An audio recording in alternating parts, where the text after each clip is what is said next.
Beletrina v živo. Pozdravljeni, gospa Amalija Maček.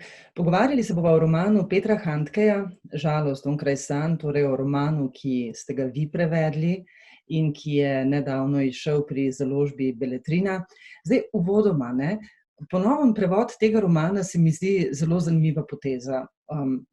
Posebej zato, ker številni Handkejevi romani sploh še niso prevedeni v slovenščino, kot tudi številna druga njegova dela, In sploh se mi zdi zanimivo tudi zato, ker vi že kar nekaj časa prevajate roman, torej Moje leto v nikogaršnjem zalivu, 600 strani, ki so nekakšna prelomnica v njegovem pisateljskem in osebnem življenju. Torej, super, zdaj imamo vaš res odličen prevod odličnega romana, torej Žalost onkraj sanj, ampak zakaj ga je bilo treba sploh na novo še enkrat prevesti? Ja, lepo pozdravljeni. Naj povem, da najprej je bilo mišljeno, da založba Beletrina zdaj takoj po podelitvi Nobelove nagrade v bistvu počasti nagrajenca s ponatisom te knjige in mišljeno je bilo, da jaz napišem samo spremno besedo. Potem, ko smo šli urejati besedilo, smo ugotovili, da so nekateri stavki izpuščeni, ne vem, ali je takrat prevajalka mogoče delala po kakšni drugi izdaji, tudi nekatere vsebinske netočnosti so bile in pa čisto na jezikovni ravni to večkrat opažamo, da se prevodi starajo hitreje kot izvirniki, bi lahko rekli, torej Handkejev izvirnik je še sedaj zelo aktualen in tako se je potem založba Beletrina odločila v bistvu za ponoven prevod. Torej knjižica je res pač tanka, sam Handkej niti ne imenuje roman, ampak pripoved, tako da je bilo to možno izvesti relativno hitro po podelitvi Nobelove nagrade, smo pa že prej načrtovali, neodvisno od nagrade, da bi v naslednjem letu založba Beletrina izdala njegovo ključno delo, to je roman Moje leto v nikogaršnjem zalivu, ki ste ga omenili. To je res obsežno delo in ga pripravljamo pač že več let. No, ampak to, da ga pripravljate že več let, razumem, je obsežno delo, verjetno tudi kompleksno, to je delo avtorja v svojem zrelem obdobju, res tak zalogaj se mi zdi tudi posebej, tudi za prevajalce seveda. Ampak zakaj tako dolgotrajno vendarle, Je to torej res zaradi 600 strani, zaradi kompleksnosti, ali bi bilo v nekem določenem trenutku tudi težko najti založnika mogoče za takšno delo? To delo si jaz sama želim prevesti že okrog 15 let. O tem sem se pogovarjala tudi s največjim poznavalcem Petra Handkeja, to je bil Fabian Hafner, ravno danes je obletnica njegove smrti. Oba sva se strinjala, da je to ključno delo in takrat mi je Fabian Hafner rekel, pa prevedi zgodbo za zgodbo, pa boš nekoč imela roman. Enako mi je rekel Peter Handkej sam, tega vam ne bo nihče plačal, da to prevedete in tako naprej. In potem mi je Aleš Štegar obljubil nekako, da bo to izvedel. Dobro, torej se zdaj posvetiva temu romanu, ki ga imamo zdaj pred sabo in ki ga lahko v tem trenutku beremo.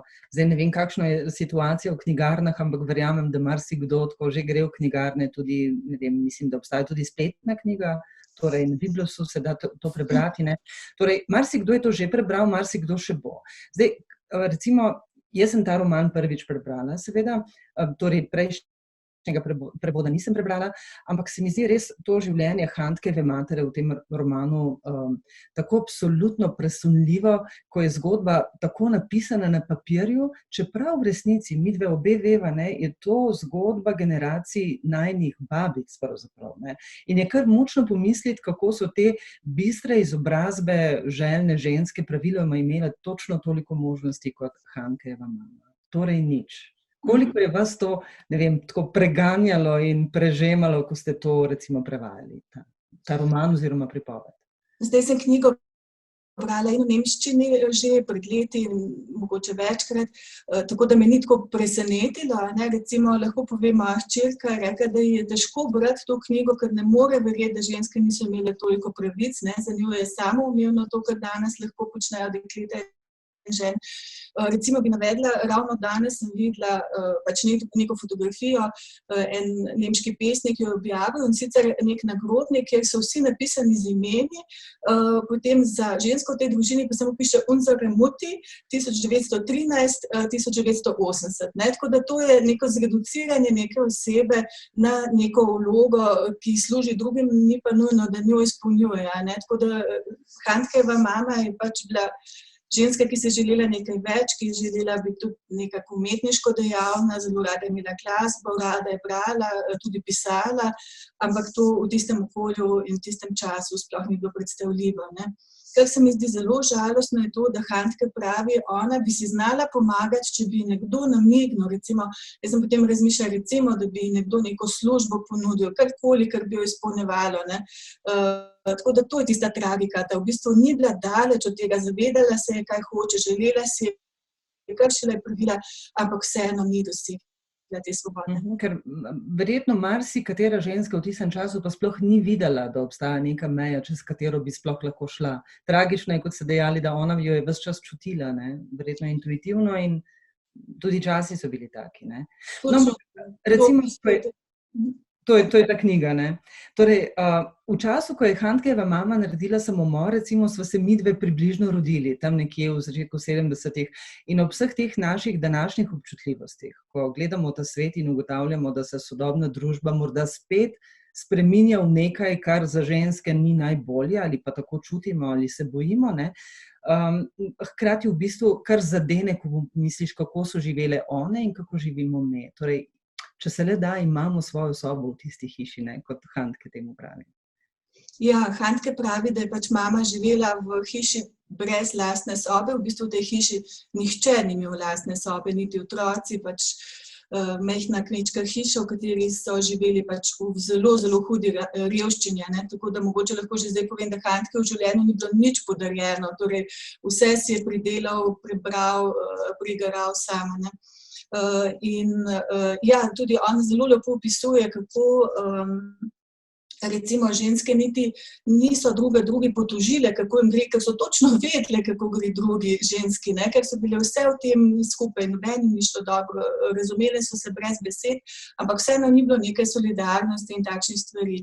Tako da ne vem, ravno danes sem brala pač za Italijo, kjer vemo, da je še vedno veliko žensk doma, da niso zaposlene, da se jim zdi to delo nadaljavo kot neka rešitev za ženske, ampak potem, da zdaj pa že ugotavlja, da mogoče pa tudi pasta. Tako da to so neke pasti, se mi zdi, ki jih tudi sedanji čas spet prinaša. No, kot ste sami prej rekli, pa tudi mislim, da ste zapisali v spremni besedi, kako včasih recimo kak izvirnik seveda preživi celo večnost, recimo 3000 let, marsikateri prevod pa tudi ne. Ampak zdaj, če sodimo, recimo, če se omejimo na vaš prevod romana, ki je tudi edini, ki ga jaz poznam, lahko iz tega sklepamo, da je ta jezik tako zelo sodoben in to je tudi tisto, kar vsebino romana tako zelo približa. To, kar je mene najbolj ganilo ali pa presunilo, je bilo točno to. Občutek imaš, da z nekimi zelo sodobnimi orodji se dotikamo nekih stvari, ki bi lahko bile obravnavane tudi kot zgodovinske teme in v tem smislu nam zelo daleč. Pa ni tako. V čem je ta Handkejeva skrivnost, da zna to zagrabiti na tak način, da se zdi, kot da živi zdaj z nami pravzaprav? Ja, mislim, da ima Handke dva principa in prvi je recimo razkrivanje samega sebe, da je res brutalno iskren in po drugi strani izredno senzibilen, da začutim neke malenkosti, ki se jih mi morda zavedamo, pa jih ne znamo točno izraziti, on zna to ubesediti oziroma toliko časa vztraja, da to ubesedi. Pri samem jeziku je to, kot rečeno, zelo kratka pripoved, ki na koncu celo razpade. To so neki taki zapiski, kratki zapiski, fragmentni, kako je potekal pogreb, čiste formalne stvari, torej ko opisuje materino življenje, lepo opisuje kot neka pripoved z barvami, tako si lahko predstavljamo, ko pa pride do samega pogreba, do soočanja s to smrtjo, pa tudi pripoved na ravni jezika razpade. In to se mi zdi tak zelo sodoben, tudi čist literarni princip. Kar se tiče prevoda, recimo, bi lahko rekla, da je bil ta prejšnji prevod mogoče včasih preveč idiomatski, preveč je vnašal še nekih čustev, nekega igranja noter, ki ga pa ni tukaj, ne. Torej, ta knjiga je zelo ukleščena, tudi za Handkeja samega, ne. Njegovi nasprotniki so mu očitali o podelitvi Nobelove nagrade, da je dobil Nobelovo nagrado za lepe pridevnike, ne. To je zelo zlobno, ne, ampak res v nekaterih delih ima veliko pridevnikov, veliko se ukvarja z opisovanjem, v tem delu ne, tukaj jasno in glasno pove, tako je bilo in mislim, da to delo aktualno še danes. No, to je recimo presunljivo, kako on pove, ne, kako nas približa tistim temačnim hišam, tiste, ne vem, koroške vasine, kjer se je rodil, kjer je družina živela, kako pod vsakim polenom v tisti drvarnici so črvi in stonoge, ne. To je res je tako zelo plastičen, ne. V bistvu ni grdo, ko to preberemo, ne, samo tam smo, z njim smo, ne. Dobro, Handke recimo, o tem smo že veliko govorili, ampak saj ne moremo drugače, ne. Handke tako fantastično opiše ta položaj žensk, ko recimo reče, kako so vedeževalke na cerkvenih shodih, ne, to je tisto res, ko zadane, kako so resno prebirala prihodnost dlani samo fantom, ker za ženske to v bistvu ni bilo smisla, kaj dosti smisla početi, ker itak ni bila kaj dosti prida, ne. Zdaj, jasno je bilo, kaj bo. Kako je Marija ustrezala temu sistemu, ki ga je ponujalo okolje tistega časa? Ja, Marija ni ustrezala temu, pač že po naravi, že kot otrok se je upirala temu, torej njen oče je bil izredno strog in sama je nekako v šoli bila zelo odlična učenka, tako kot tudi Handke potem kasneje. In je v šoli začutila, da medtem, ko se uči, medtem, ko je uspešna, nekako občuti samo sebe, sicer pa ne. In zato je očeta prosila, če se lahko gre šola, če bi lahko šla na gimnazijo. Tega je oče ni dovolil, zato je pač pobegnila od doma pri 15 letih. Žal se ni mogla šolati, ampak je potem delala kot natakarica v hotelu in tako naprej, potem na koncu celo v računovodstvu. Tako da si je sama pridobila neke izkušnje, delala je v Vrskem jezeru, kjer je bilo veliko mednarodnih gostov, potem je šla v Švico, ampak vseeno je to domotožje nekako prignalo domov, tako da ona že, ne vem, po naravi od rojstva ni ravno spadala v to okolico, čim več pa si je nabrala teh izkušenj, potem kasneje tudi živela v Berlinu, tudi Peter Handke je tam preživel 3 leta svojega otroštva, tam je pa sploh pridobila neko čisto drugačno držo, ki jo Handke zelo lepo opiše, torej bila je revna, bila je lačna, prihajala iz neke vasi, ampak je znala navzven zaigrati to samozavest neke meščanke, res je bila tudi zelo lepa na pogled in je to nekako znala inscenirati. In to je potem prinesla nazaj leta 1948 v to avstrijsko vas. Tukaj ne gre samo za revščino, pa za to, da nisi izobražen, ampak gre tudi za neko travmo. Torej na Koroškem je umrlo ogromno ljudi na eni in na drugi strani in ta mama, Petra Handke, je izgubila 2 brata v vojni in družina je bila zaradi tega travmatizirana in se niti ni posvečala njej in njenemu sinu in v družini je vladal ta molk. Zato je verjetno tudi Peter Handke o podelitvi Nobelove nagrade prebral te litanije v slovenščini, ker to tudi recimo Jozef Winkler, koroški pisatelj, opisuje, da ti otroci iz revnih kmečkih družin preprosto niso imeli knjig doma, nihče ni ničesar pripovedoval, molk je vladal okrog njih, in iz tega molka potem edino recimo v cerkvi so slišali nekaj, kar se rima, nekaj, kar je imelo ritem in jih je to privlačilo. Zanimivo, saj seveda vsi vemo, kakšno približno je bilo življenje v teh krajih, recimo v začetku prejšnjega stoletja, v prvi polovici prejšnjega stoletja, ampak vseeno vedno znova preseneti mene je ponovno v tem romanu, kako revni so bili te kraji, recimo tudi Koroška, in ne samo revni, in tudi ta fanatični katolicizem, ki je tako zelo takrat zaznamoval življenje ljudi.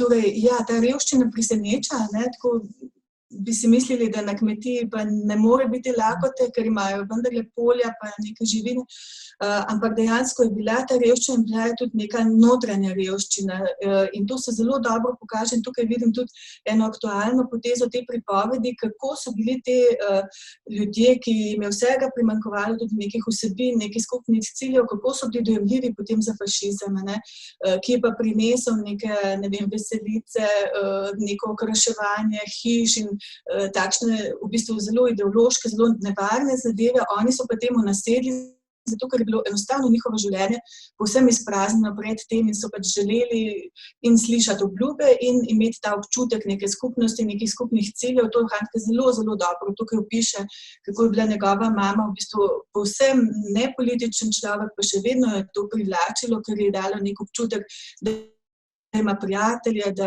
nimajo med Avstrijo in Nemčijo in tako naprej. Tako da to se mi zdi izredno nevarno. Po drugi strani, če si pogledamo koroško literaturo na splošno, posebej Jozef Winkler je takšen pisatelj, Jozef Winkler je tudi velik občudovalec Petra Handke, moramo povedati. Jozef Winkler to vedno znova pač opisuje, to prisilo oziroma ta strah, ki ga tudi katoliška cerkev vlivala recimo mladim ministrantom, ki so jim neprestano grozili. To ni bila neka cerkev ljubezni, prijateljstva, ampak skozi nekih groženj s hudičem in tako naprej, kako je on v bistvu bil veren, potem je bil pa razočaran, to je zelo večkrat opiše v svojih delih, ko je šel na hrbtno stran oltarja in videl, da so angeli votli, tako neka taka prispodoba. Tako da Koroška je zelo zanimiv literarni pojav, ogromno odličnih avtorjev prihajajo tam in vse, kar pišejo, zelo boleče, bi rekla. No, ni še čas za konec, se vam zahvalim za pogovor, lahko se vam pa zahvalim za to, ker ste nam toliko teh pisateljev prav vi pravzaprav približali, te v bistvu Koroško in vse te avtorje, o katerih zdaj govorite. No, ampak recimo tega še nisva izpostavili. Lahko bi seveda v teh okoliščinah, o kakršnih smo zdaj govorili, bi lahko nastala tudi neka cankarjanska mati. Pa ni Handkejeva mama daleč od nekih teh cankarjanskih arhetipov in tudi on še zdaleč ni cankarjanski sin. Zelo zanimivo. Mogoče bi se navezala na to, kar ste rekli prej najprej.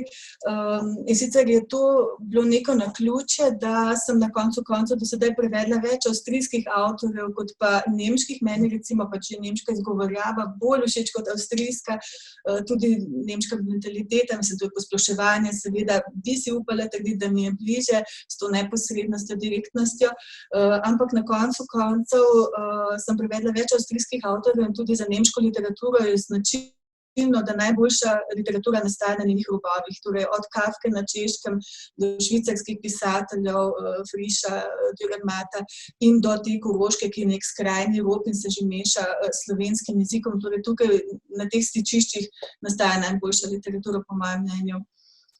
Jasno, zakaj vas je pritegnila ta avstrijska, ker v bistvu nam je pa to tudi zelo blizu, bistveno bolj, kot si sami marsikdaj priznamo. Tako, zelo, zelo blizu. Torej, en od slovenskih režiserjev je hotel eno od knjig Jozefa Winklerja nekoč posneti na film in rekel, to vas bi lahko pač predstavili samo po Dravi, malo bolj dol do Slovenije in je identično. Tako da, ja, veliko je sorodnosti, seveda imamo tudi dvojezične pisatelje, kot je Maja Haderlap ali pa tudi Fabian Hafner, je pisal v obeh jezikih. Zdaj, da se vrnemo k cankarjanski materi, to se mi zdi posebna odlika Petra Handkeja. On ne predstavlja mame kot cankarjanske matere, ki se je žrtvovala in tako naprej, ampak ji pušča njeno svobodo, torej ona je ženska iz mesa in kosti ali iz krvi, kako temu rečemo, ona želi plesati, ona želi iti ven na koktejl, ona gre na zabavo in tako naprej. Po drugi strani seveda se žrtvuje in tudi se je žrtvovala, da je on sploh lahko šel v šole, tudi njegov očin in ded in tudi mogoče se to ne ve toliko. Torej Peter Handke je med študijem cele noči delal in se je s tem tudi pokvaril oči, zato ga potem v 60-70 letih vidimo ponavadi s sončnimi očali. To ni bila neka poza, ampak si je med tem nočnim delom, da si je lahko financiral študij v Gradcu, pokvaril oči. Tako da mama se je žrtvovala, ampak mislim, da na to niti ni gledala kot na žrtvovanje. In tudi Peter Handke, za njega velikokrat rečemo, da piše samo o sebi, ne. To mu tudi nekateri očitajo, ampak v te knjige se on absolutno umakne, ne. Tako nakaže tu pa tam, kako ga je prizadela vojna, kako ga je prizadela, ne vem, nek strah in tudi alkoholizem tega očima in tako naprej. Ampak po drugi strani pa on matere nikoli niti ne poveličuje, niti ne obtožuje, ne. Tudi celo pri tem samomoru ga on razume, na nek način celo ponosen nanjo, da si je ona vzela to pravico, da je sama odločila vsaj o svoji smrti, če že v svojem življenju ni mogla, kar je sicer tragično, ne, in pač ji tudi ne verjame, da je umrla srečna, kot je napisala v poslovilnem pismu. Zanimiv je bil tudi razlog, zakaj se je on pravzaprav lotil pisanja tega dela tako kmalu po njeni smrti, ne? Kako si vi razlagate, kaj je bilo to? Ta terapija, to približevanje mami ali odmikanje od mame? Kako ste vi to doživeli kot prevajalka tega dela? Jaz bi rekla, da je pisanje pač Handkev način spopadanja z vsem, kar se mu zgodi, ne. Torej on neprestano piše, v neke note, se blokce, ves čas tudi riše zelo lepo, tako da on vse, kar se mu dogaja, pač prideluje na ta način, ne. S tem, da mislim, da ko on piše o neki temi, ki se jo zada, mu kar precej lahko teče, večinoma, ne. Tukaj pa naletel na to, da enostavno ni našel besed in potem sam zelo lepo opisuje v sami knjigi, kako je v bistvu bral druge avtorje, kako je iskal neke splošne formulacije o smrti in o ženski biografiji tudi specifično, da bi potem našel neke primerne besede za svojo mamo, ne. In pri tem, ko je iskal formulacije drugih, ki delujejo, ki te lahko približajo recimo samomoru, je pa ves čas, kot tudi sam piše, moral paziti, da se pa ne oddalji od svoje mame, da ni to samo neko splošno pisanje, ampak da njo kot osebo prikaže. In to se mi zdi, da mu je zelo, zelo dobro uspelo pač prikazati življenjepis neke ženske, ki bi drugače ostala pozabljena, tukaj pa zelo živa ostala pri nami, ne. Kaj pa dejstvo, kako v tem romanu pravzaprav se razkriva dejstvo, da tu obstaja to slovensko poreklo, torej da je ded Slovenec. Zdaj, jaz sama sem se trudila v bistvu to malo razbirati, ampak v bistvu, kar sem videla, je bil torej tisto, ko sporoči, da je imel ded seveda težave zaradi tega, ker je na koroškem plebiscitu glasoval za pridružitev Jugoslaviji, kaj več od tega pa pravzaprav ne. Torej, ta slovenskost v tem delu pravzaprav ni zelo pomembna, ne? Ja, zdaj moja teza mogoče malo pretirana, ampak jaz to tako doživljam, da je prav ta samomor najbolj slovenska poteza njegove mame. Se mi zdi, da je to bolj neka slovenska poteza, da se zatečeš v smrt kot avstrijska ali pa nemška. To je zdaj spet posploševanje seveda, ampak... Tudi v statistikah tudi, ne? Ja, po statistikah in tudi po, ne vem, recimo prevajalka Dostojevskega v nemščino Svetlana Gajer, ona je tudi rekla, ruska duša je melanholična, je duša samomora. Mislim, to so pač neke splošne, tako neznanstvene trditve, ampak to se mi zdi ta melanholija, tako nekako biti na robu obupa, pa hkrati ne veš, kako bi si pomagal. Nisi dovolj agresiven, da bi razbil celoten svet okrog sebe, ampak to vase zaklepaš in potem ne najdeš izhoda. To se mi zdi precej žal slovenska poteza, no. Kar se tiče samega Handkeja, ja, v tem delu ne tematizira kaj dosti pač tega slovenskega. Tudi v enem intervjuju je rekel, ja, slovenščina je bila jezik moje mame in mama je umrla, tako da mogoče je tukaj tudi slovenščina do neke mere pokopal, ne, s tem delom, ki ga je začel pisati takoj po smrti, ampak se je k slovenščini in Sloveniji potem še vračal, ne, predvsem še vedno Vihar, Ivanov štorm in tako v naslednjih delih, tako da tukaj pa res manj tega.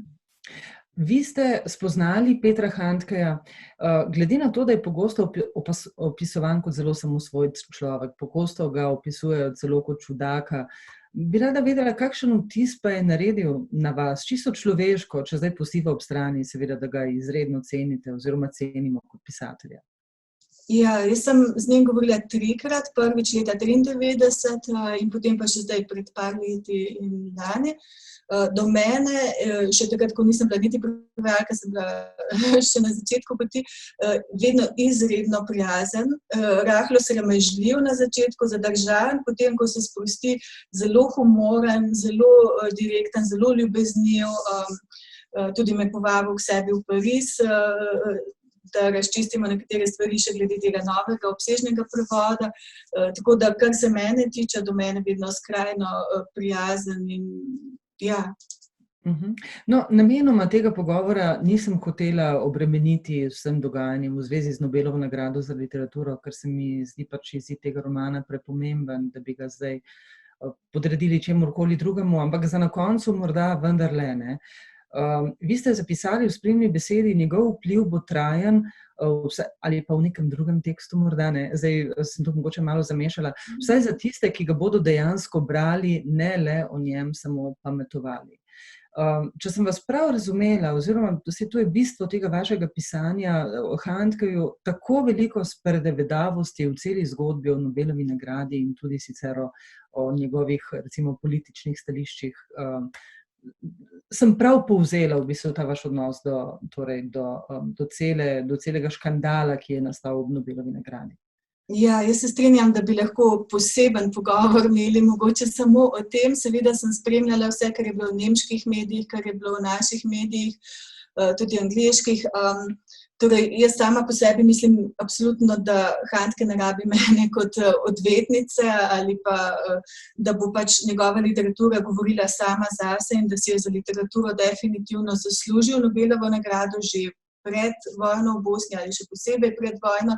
Tako so tudi govorili njegovi kolegi, tudi Elfriede Jelinek, ko je dobila Nobelovo nagrado, rekla, ja, ampak Handke bi se jo pa mogoče še bolj zaslužil, ne, tako da on je veljal že zelo, zelo dolgo kot absolutni kandidat, ne, če pogledamo, on je nemško gledališče povsem prenovil, nemški film, tudi njegovi romani so fantastični, vplival je na marsikoga, prevajajo recimo Floriana Lipušča in letos Fabiana Hafnerja pri Surkampu, tako da je vsekakor, mislim, da je zasluženo dobil Nobelovo nagrado, te razprave so vsekakor upravičene, ampak mislim, da so do njih upravičeni predvsem ljudje, ki so prebrali kaj od Handkeja in ki so tudi o vojni v Bosni pač ustrezno poučeni oziroma da so se potrudili, da ne gre samo za neko sovraštvo ali pa zavidanje tega, mislim, da je bilo ogromno, ne. Sama bi rekla, da je celotno zadevo še najboljše povzel Andrej Nikolaidis. Lahko si preberete, kaj je napisal, pač nekaj v tem smislu, da se trenutno dogajajo v Bosni dosti bolj strašne stvari, politično tudi nevarne, in dajmo se raje o tem pogovarjati. Ob tej Nobelovi nagradi je to neka priložnost, da ponovno pogledamo, kaj pa se dogaja tukaj v Bosni, kdo ima tukaj interese, kdo se je prodal komu in tako naprej. In je rekel, ko se Nobelova nagrada, mislim, on je to z domačnimi izrazi povedal, ni nekaj takšnega zares merodajnega. Tako da jaz sama zase, lahko rečem, v preteklosti tudi nisem Nobelovi nagradi neke posebne teže pripisovala, če pogledamo, da je Winston Churchill dobil nagrado za literaturo, pa kdo vse je dobil nagrado za mir, ne, to zame niso neke relevantne nagrade. Če smo pa že ravno pri tem, ali mora biti avtor tudi moralna ali politično moralna oseba, mislim, da bi lahko Varno preštevati, ne, Nobelovo nagrajence po tem kriteriju, ne. Tako, ne, mislim, če samo nemške avtorji pogledamo in se za druge, ne upam so, da bi Günterju Grassu prej morali vzeti nagrado, ne, da se greš nekega moralnega levičarja, potem pa se izve naknadno, da si bil pri SS-u, ne moreš se izgovarjati, da si bil mlad, ker v SS ne prideš po nesreči, ne, to te niso, kar rekel, tega si mogel marsikaj sam narediti, da si bil lahko SS-ovca, ne, tako da mislim, da Handke je pač šel na to stran, za katero se je odločil, tam je tudi vztrajal, se je opravičil, to mogoče se je večkrat narobe interpretiralo, da se ni opravičil za izjave v Srebrenici, on se je večkrat opravičil in je tudi rekel, da je bil to največji zločin po drugi svetovni vojni, ne, tako da to opravičilo je bilo premalo tudi sprejeto, ne. Gotovo je on kontroverzen, gotovo rad provocira, gotovo mu je godilo, pač, da je tudi srbska stran ga nekako častila, mu podelila svoje nagrade in tako naprej. Nič ne rečem, absolutno pač ne razumem nekaterih njegovih izjav, ampak kar se tiče pa literarne kakovosti, zame je on eden najboljših sploh. Morda bi končali v bistvu samo še z enim vidikom, ki ste ga nekoliko omenili, pa je bilo morda potrebno še kaj povedati, ne? Koliko je pravzaprav ta človek naredil za popularizacijo slovenske kulture in kulture slovenskih avtorjev na Koroškem. Prej ste omenili, da je seveda sam prevedel Florjana Lipuša, pa tu bi se še kaj moralo povedati, se mi zdi. Ja, Florjana Lipuša je prevedel skupaj s Helgo Mračnikar in zelo pomembno je to, kar je on za Florjana Lipuša rekel, da pač to ni samo koroška literatura, ne nemško, ne slovensko govoreča, ampak da je to svetovna književnost. Mislim, da se tega tudi mi sami premalo zavedamo, pač, kako pomemben je Florjan Lipuš, kako je on vplival na Handkeja, kako je on vplival na Jozefa Winklerja, oba to priznata. Tako da imamo nekaj avtorjev, ki so imeli več vpliva, kot se ga mi zavedamo, oziroma kot jim tudi priznamo. Nekateri so pač učitali, da Handke ni naredil dovolj za slovensko literaturo, zato ker pač ima velik vpliv in bi lahko bolj vplival, ampak Handke je pač človek, ki dela pač tisto, kar se njemu zdi, in je pač pomagal pri izdajah slovenskih avtorjev, ki jih sam zagovarja. Pač je pomagal, da je Maja Haderlap dobila določene nagrade, je zdaj prevedel pesmi svojega prijatelja Fabijana Hafnerja, ki so izšle pri Sorkampu, zelo lepa zbirka. Tako da pač on, tudi ena njegovih potez, kakor vidimo iz njegovega življenjepisa, iz intervjujev, pa tudi iz knjig, je, da je predvsem zelo zvest prijatelj. On je šel v Srbijo prav zaradi prijateljstva s svojim prevajalcem, tako da on je pač svojim prijateljem zvest, ne glede na vse. Tako da zelo težko pa pridobi nove prijatelje, zato marsikdo, tudi od slovenskih avtorjev, ki je želel, da bi Handke za njega naredil, pa ni, ampak takšno pač je. Gospa Amalija Maček, hvala lepa za ta zanimivi pogovor. Predvsem pa se seveda zelo, zelo veselim tudi prevoda vašega naslednjega romana, če se ne motim, leta 2021. To je pa že zelo kmalu, kaj ne? Ja. Je že vse nared. Ste že končali prevod in... Ne še. Torej, še zadnje finese, tako. Hvala lepa še enkrat in seveda srečno, pa upam, da kdaj tudi v živo. Hvala, enako, ja. Beletrina v živo.